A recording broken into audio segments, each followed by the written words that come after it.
99% of people are not willing to do what it takes to make their dreams come true. The Marines have a saying, everybody wants to go to heaven, but nobody wants to die.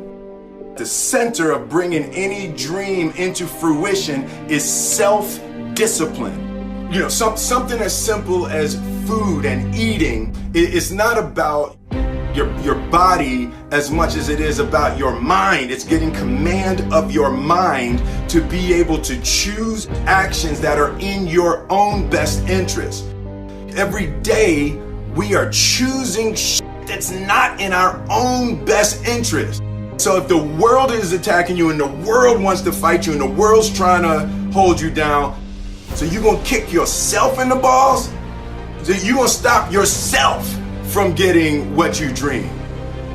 And I think the word discipline has kind of gotten a bad name. We think about it in terms of punishment.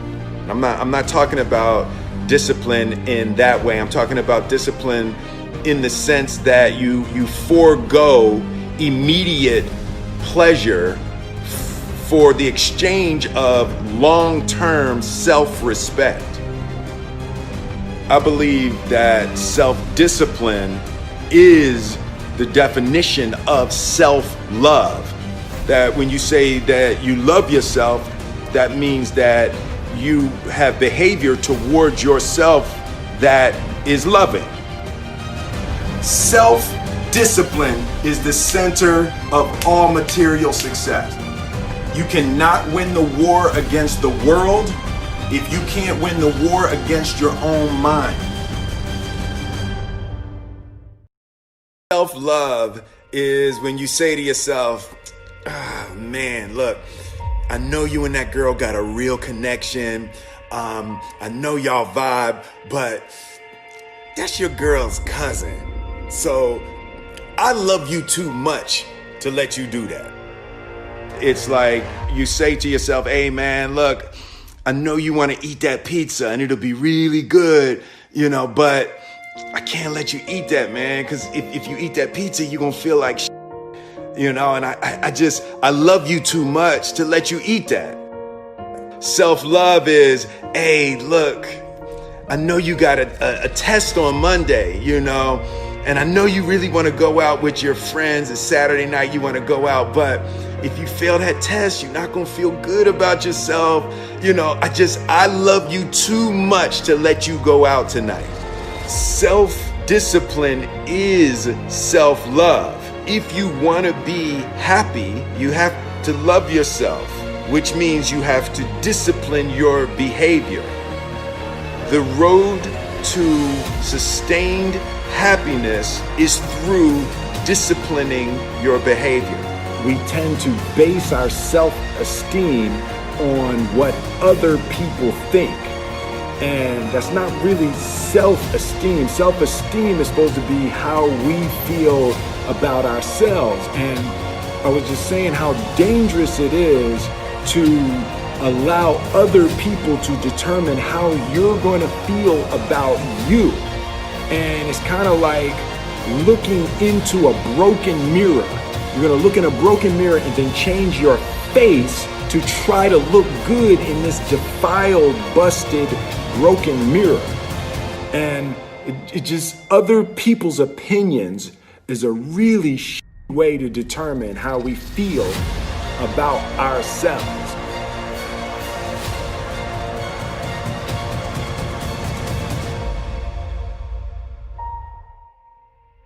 It don't matter whose fault it is that something is broken if it's your responsibility to fix it. For example, it's not somebody's fault if their father was an abusive alcoholic, but it's for damn sure their responsibility to figure out how they're going to deal with those traumas and try to make a life out of it. It's not your fault if your partner cheated and ruined your marriage, but it is for damn sure your responsibility to figure out how to take that pain and how to overcome that and build a happy life for yourself.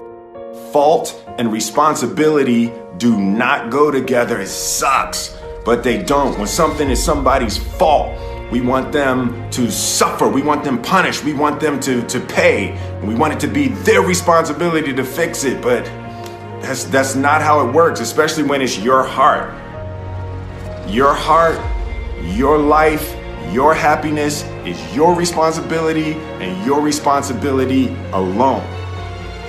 As long as we're pointing the finger and stuck in whose fault something is, we're jammed and trapped into victim mode. When you're in victim mode, you are stuck in suffering. The road to power is in taking responsibility. Your heart, your life, your happiness is your responsibility and your responsibility alone. You can make a person smile, you can make a person feel good, you can make a person laugh, but whether or not a person is happy is deeply and totally and utterly out of your control. The prerequisite for spending time with any person is that they nourish and inspire you. They feed your flame. Look at your last 5 text messages. Are those people feeding your flames or dousing your fire? Put your phone down for just a second and look around. Look to the people around you. Are those people throwing logs on your fire or are they pissing on it?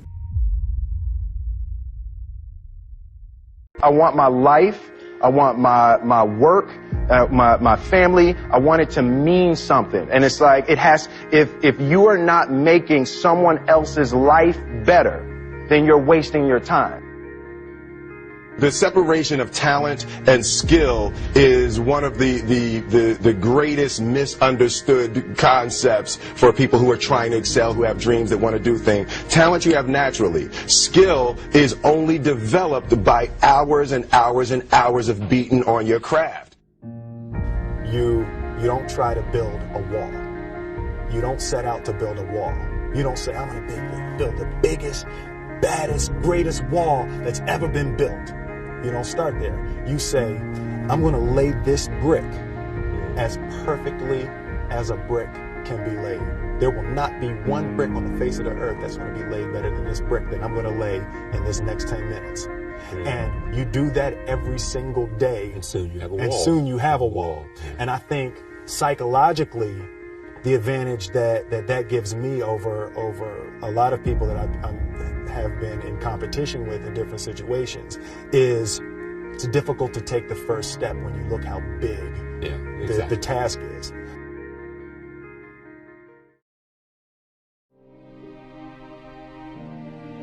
The definition of who I am is very clear to me, and it also redefines who I want to be, in that I know for a fact that I'm stronger than I thought I was. You know, you can't help but ask yourself the question, what would I do if I was in Muhammad Ali's shoes? I'm motivated by fear. I hate being scared to do something. And I think what developed in my early days was the attitude that I started attacking things that I was scared of. Why were you scared in your bed the night before? What do you need that fear for? Just don't go. Why are you scared in your bed 16 hours before you jump? Why are you scared in the car? Why could you not enjoy breakfast? Fear of what? You're nowhere even near the airplane. Everything up to the stepping out, there's actually no reason to be scared. It only just ruins your day. You don't have to jump. And then in that moment, all of a sudden, where you should be terrified is the most blissful experience of your life. And God placed the best things in life on the other side of terror.